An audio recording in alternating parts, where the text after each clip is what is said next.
Bismillahirrahmanirrahim, dear students. Assalamu alaikum. This is inorganic chemistry class of BSc, fourth year. This is our chapter number 1, periodic tables and periodicity, and today we are at lecture number 8. Our topic name is electronic configuration and the periodic table. Here we will discuss what is the relationship between the electronic configuration and the periodic table or placement of elements in the periodic table. I am your teacher, Professor Sharjeel Sheikh. Here is the outline of our today's lecture. First of all, we will know that what's the electronic configuration. Secondly, electronic configuration and the placement of elements in the periodic table means what is the relationship of the electronic configuration with the placement of elements. Next, we will discuss the representative elements, S block and P block elements, along with their electronic configuration and their position, and then transition elements with their electronic configuration and their placement, inner transition elements like D block elements, F block elements, and the noble gases. Finally, we will summarize this topic with the ending. Now, first of all, electronic configurations. What are the electronic configuration? तो basically हमारे पास यहाँ पर atom के अंदर जो सब atomic particles, जो हमारे पास जो प्रोमिनेंट सब अटोमिक पार्टिकल्स जिनके ऊपर बेस करती हैं majority physical and chemical properties, वो हमारे पास 3 जो सब अटोमिक पार्टिकल्स हैं, लेकिन उसमें इलेक्ट्रॉन्स सबसे ज़्यादा एक सिग्निफिकेंट रोल प्ले करते हैं फिजिकल प्रॉपर्टीज़ और केमिकल प्रॉपर्टीज़ की डिटर्मिनेशन में. इसी तरीके कार से फिजिकल प्रॉपर्टीज़ की डिटर्मिनेशन में रोल इस तरीके से प्ले करते हैं इलेक्ट्रॉन्स कि इसमें हम नंबर ऑफ इलेक्ट्रॉन्स को नंबर ऑफ प्रोटॉन्स के इक्विलिब्रेट करते हैं, और नंबर ऑफ प्रोटॉन्स के लिहाज से, नंबर ऑफ प्रोटॉन और नंबर ऑफ न्यूट्रॉन के लिहाज से हम फिजिकल प्रॉपर्टीज़ को डिटर्मिन करते हैं. एंड सोलली अकेला ही इलेक्ट्रॉन केमिकल प्रॉपर्टीज़ को यहाँ पर हैंडल कर लेता है. और अरेंजमेंट ऑफ एलिमेंट्स जितने भी हमारे हैं पीरियोडिक टेबल में, ये सारे के सारे डिपेंड करते हैं इनकी फिजिकल और केमिकल प्रॉपर्टीज़ में. लेकिन मॉडर्न पीरियोडिक टेबल में हम सिर्फ और सिर्फ केमिकल प्रॉपर्टीज़ के लिहाज से ही अपने एलिमेंट्स को अरेंज करते हैं. याद रखिएगा, जो हमारे पास मेंडलीव पीरियोडिक टेबल हुआ करता था पहले, उसमें एलिमेंट्स को उनकी फिजिकल प्रॉपर्टीज़ के लिहाज से भी तरतीब दी जाती थी, जैसा कि उसमें आइसोटोप्स को भी जगह दी जाती थी. लेकिन मूजलेस या मॉडर्न पीरियोडिक टेबल में जो हमारे पास आइसोटोप्स हैं, उनको वहाँ पर जगह नहीं दी जाती. That's why physical properties they are skipped a bit, इनको थोड़ा सा ज़रा साइड पे कर दिया जाता है. लिहाजा there must be a relationship between the electronic configuration of the elements और उनकी जो प्लेसमेंट है पीरियोडिक टेबल में, उसके लिहाज से. तो सबसे पहले हम ये देखते हैं कि ये एस, पी, डी और एफ ये किस चीज़ को डेजिग्नेट करते हैं, ये किस चीज़ को रिप्रेजेंट करते हैं. सो ये बेसिकली स्पेक्ट्रल लाइंस के, एल्कली मेटल्स की स्पेक्ट्रल लाइंस के कुछ स्पेक्ट्रा, उनकी शेप या उनकी कॉन्फ़िगरेशन या उनकी तमाम जो फिज़िकल अपीयरेंस जिनको ऑब्जर्व किया जाता है, उनके लिहाज से नाम रखे जाते हैं.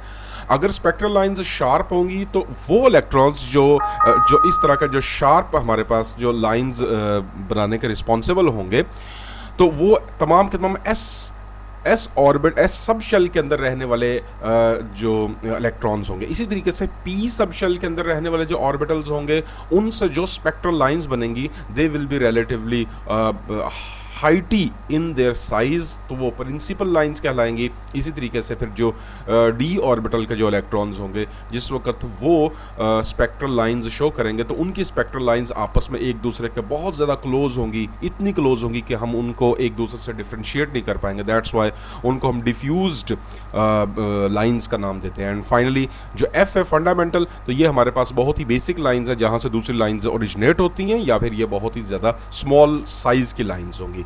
अब इलेक्ट्रॉनिक कॉन्फ़िगरेशन का इन ब्लॉक्स के साथ क्या ताल्लुक है, we can see in this picture के तमाम एस ब्लॉक एलिमेंट्स जितने भी होंगे, उनके आउटर मोस्ट शेल की जो इलेक्ट्रॉन्स की रेजिडेंस होगी, वो सिर्फ और सिर्फ एस ऑर्बिटल्स ही होंगे. अगर वो एस ऑर्बिटल्स यहाँ पर होंगे, तो सिंपली हम यहाँ पर कह सकते हैं कि जितने भी एस ब्लॉक एलिमेंट्स होंगे, उनकी इलेक्ट्रॉनिक कॉन्फ़िगरेशन हमारे पास 1s से 1s2 तक जा सकती है. इसी तरीके से अगर हम पी ब्लॉक एलिमेंट्स की बात करते हैं, तो पी ब्लॉक एलिमेंट्स में तमाम के तमाम एलिमेंट्स की जो लास्ट शेल्स जो वैलेंस शेल्स के अंदर जो सब शेल्स होंगे, उन सब शेल्स के नाम पी सब शेल होंगे, इलेक्ट्रॉन पी सब शेल के अंदर रहते होंगे। इसी तरीके से हमारे पास डी आउटर मोस्ट जो shell, the outermost sub shell जो होगा, उसके अंदर इलेक्ट्रॉन अगर रिजाइड करेंगे तो वो तमाम के तमाम एलिमेंट डी ब्लॉक कहलाएंगे। एफ ब्लॉक एलिमेंट के आउटर मोस्ट जो इलेक्ट्रॉन्स हैं वो सारे के सारे वो एफ ब्लॉक के अंदर या एफ ऑर्बिटल के अंदर रहते होंगे।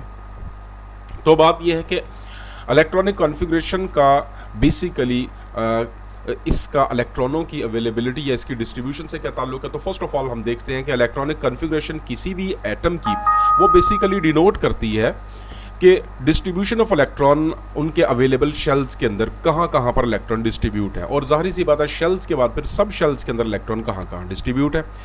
जितनी भी स्टैंडर्ड नोटेशंस हैं हमारे पास सब शेल्स की, उनको फिर हम सिंबलाइज करते हैं एक के बाद एक। जिस तरीके से सबसे पहले हम 1s, फिर उसके बाद 2s, फिर उसके बाद 2p और उसके बाद फिर 3s एंड सो ऑन। और फिर जो नंबर ऑफ इलेक्ट्रॉन्स हैं हर एक सब शेल में, वो फिर उसी के लिहाज से जो कुछ उनके जो इलेक्ट्रॉन्स जिस जिस सब शेल के अंदर मौजूद होंगे उनमें नंबर ऑफ इलेक्ट्रॉन्स हम मेंशन करते हैं। मेंशन करने का मतलब ये है कि 1s के अंदर अगर 2 इलेक्ट्रॉन्स मौजूद हैं तो 1s2 लिखा जाएगा। इसी तरीके से अगर आपके पास 2 इलेक्ट्रॉन्स और बचते हैं बेरिलियम के लिए जिसका एटॉमिक नंबर 4 है, तो उसके लिए हम बाकी जो 2 इलेक्ट्रॉन्स होंगे वो 2s2 की फॉर्म में लिखेंगे। या फिर उसको लिखने का तरीकाकार ये है कि फर्स्ट ऑफ ऑल हम एक complete electronic configuration for a noble gas लिखेंगे, यानी 1s2 मींस हीलियम, 2s2 जो है ये इसके रिमाइंडिंग इलेक्ट्रॉन्स होंगे, बाकी बचते हुए इलेक्ट्रॉन्स होंगे। इनको फिर हम आगे लेकर चलते हैं। अब इलेक्ट्रॉनिक कॉन्फ़िगरेशन में हम यहाँ पर इसकी एग्जांपल देखते हैं कि जिस तरह से कार्बन है, कार्बन के पास 6 इलेक्ट्रॉन्स हैं। 6 इलेक्ट्रॉन की जो डिस्ट्रीब्यूशन है वो हमारे पास है 1s2, 2s2 एंड 2p2। अब जो कि लास्ट वाला या अल्टीमेट जो सब शेल है वो इसमें कार्बन के अंदर p है, तो carbon must belong to the p block. ये p ब्लॉक के अंदर मौजूद होगा और p ब्लॉक के अंदर कार्बन की जो प्रेजेंस है या इसकी लोकेशन क्या होगी उसमें हम ये देखेंगे कि p के ऊपर आप देखें कि छोटा सा 2 लिखा हुआ है। This actually stands for the 2 electrons in the p sub shell.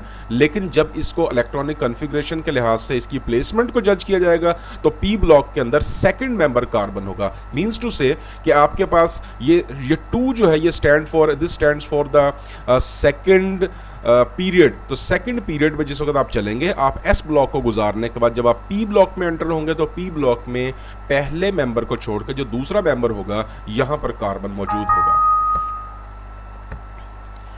अब उसके बाद इसी तरीके कार से हमारे पास नियोन है। नियोन में भी आप ये देखें कि हमारे पास जो इसका लास्ट जो शेल है वो 2p, लास्ट जो सब शेल है वो 2p6 का हमारे पास एक नोटेशन दे रहा है।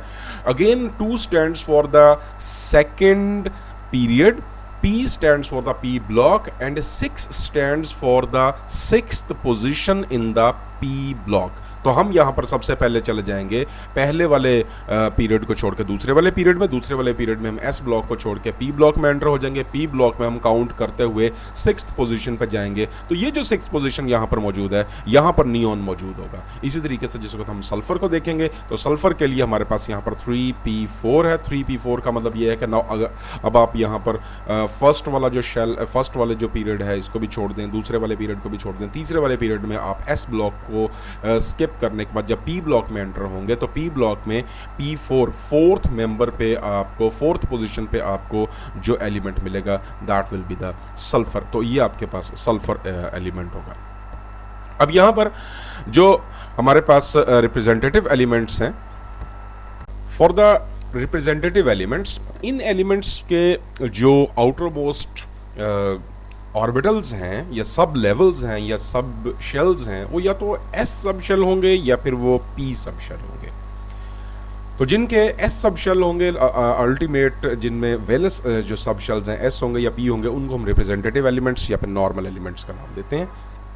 ये लोग रिजाइड करते हैं पीरियोडिक टेबल में एक्सट्रीम राइट साइड पर P and extreme left side पर एस ऑर्बिटल एस ब्लॉक के मेंबर्स हैं, जिनके एस ऑर्बिटल के अंदर आउटर मोस्ट इलेक्ट्रॉन्स मौजूद होते हैं। तो they have the sub shells is only the partially field. इनके ऐसे सब शेल होते हैं, सब लेवल्स होते हैं जो पार्शली फिल्ड होंगे या फिर कंप्लीटली फिल्ड होंगे। इनके अंदर शामिल हैं ग्रुप 1 और ग्रुप 2। ग्रुप 1 को हम नाम देते हैं अल्कली मेटल्स का, ग्रुप 2 हमारे पास अल्कलाइन अर्थ मेटल्स है। इसलिए इसी के साथ साथ आपके पास जो ग्रुप 7 तक के जो हैलोजेंस हैं वो भी इन रिप्रेजेंटेटिव के अंदर शामिल हैं। इसमें जो हमारे पास रिप्रेजेंटेशन के इसकी जो टिपिकल हम एग्जांपल लेते हैं उसमें यह है कि किसी भी रिप्रेजेंटेटिव एलिमेंट जो कि एक ग्रुप के अंदर मौजूद हो, समटाइम्स ये होता है कि समटाइम्स क्या मेजॉरिटी हमारे पास ये होता है कि जो उसके वैलेंस इलेक्ट्रॉन का एनर्जी लेवल के अंदर जो वैलेंस इलेक्ट्रॉन की तादाद है, वैलेंस शेल के अंदर जितने हमारे पास वैलेंस इलेक्ट्रॉन्स मौजूद है वो इक्वल होता है उनके ग्रुप नंबर का। For example, for the sake of potassium, जो हमारे पास जो ग्रुप है फर्स्ट ए के अंदर मौजूद है, यानी फर्स्ट ए का मतलब ये है कि ये ए stands for the normal elements और फर्स्ट का ये मतलब है कि ये ग्रुप नंबर 1 है। तो ग्रुप नंबर 1 में अगर मौजूद है तो इसके आउटर मोस्ट शेल में एक इलेक्ट्रॉन होना चाहिए। हियर वी गो कि ये 1s1 जिनके साथ ये 1 जो कैपिटल यहाँ पर लिखा हुआ this stands for the number of shell. पहले शेल के अंदर 2 इलेक्ट्रॉन्स होंगे। फिर जिनके साथ 2 लिखा हुआ है ये बेसिकली दूसरे शेल के यहाँ पर जो सब शेल्स हैं, दूसरे शेल में 2 सब शेल्स होंगे। इनकी आप टोटल तादाद देखें ये 8 है। दूसरे जो शेल होगा उसमें 8 इलेक्ट्रॉन्स होंगे।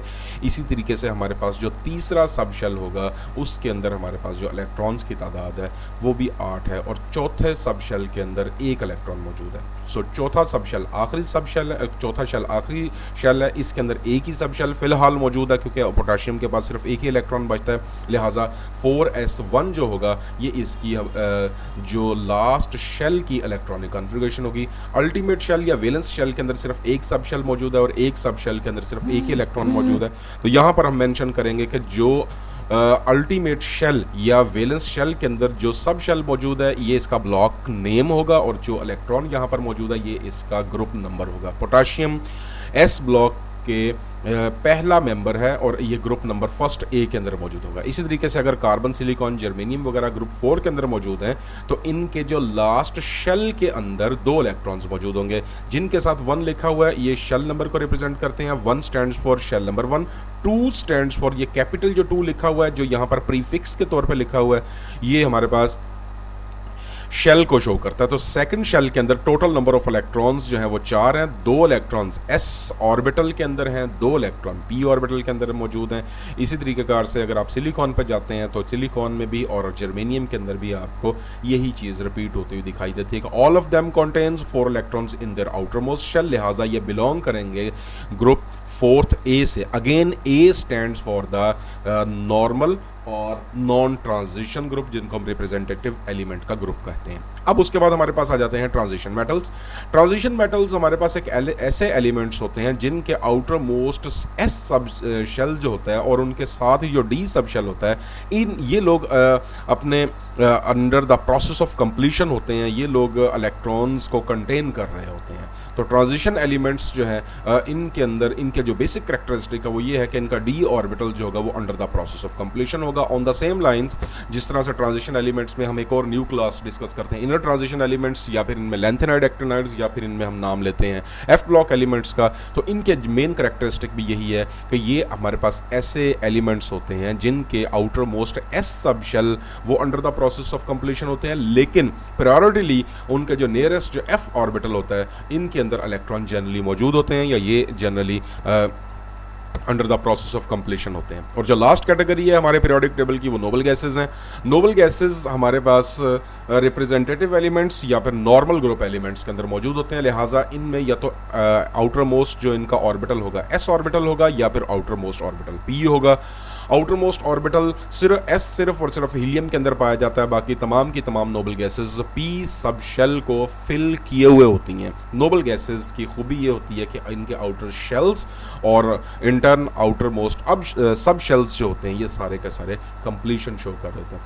फॉर एग्जांपल हीलियम को अगर आप देखते हैं तो इसकी इलेक्ट्रॉनिक कन्फिग्रेशन 1s2 है। 1s2 की वजह से हीलियम का जो आउटर मोस्ट शेल है वो कंप्लीट है और आउटर मोस्ट शेल में जो सब शेल इसकी कंप्लीशन में सपोर्ट करता है वो हमारे पास s होता है, s ऑर्बिटल है। तो लिहाजा हीलियम का जो outermost s sub shell complete होना इसकी इलेक्ट्रॉनिक कन्फिगरेशन को कंप्लीट करता है, लेकिन जो बाकी मेंबर्स हैं उन सब के जो p ऑर्बिटल्स हैं वो कंप्लीशन को शो करते हैं। दैट्स वाई असूली तौर पे हमारे पास ये तमाम के तमाम नोबल गैसेस को p ऑर्बिटल के अंदर होना चाहिए, p ब्लॉक के अंदर होना चाहिए, और सवाए हीलियम को होना चाहिए s ब्लॉक के अंदर।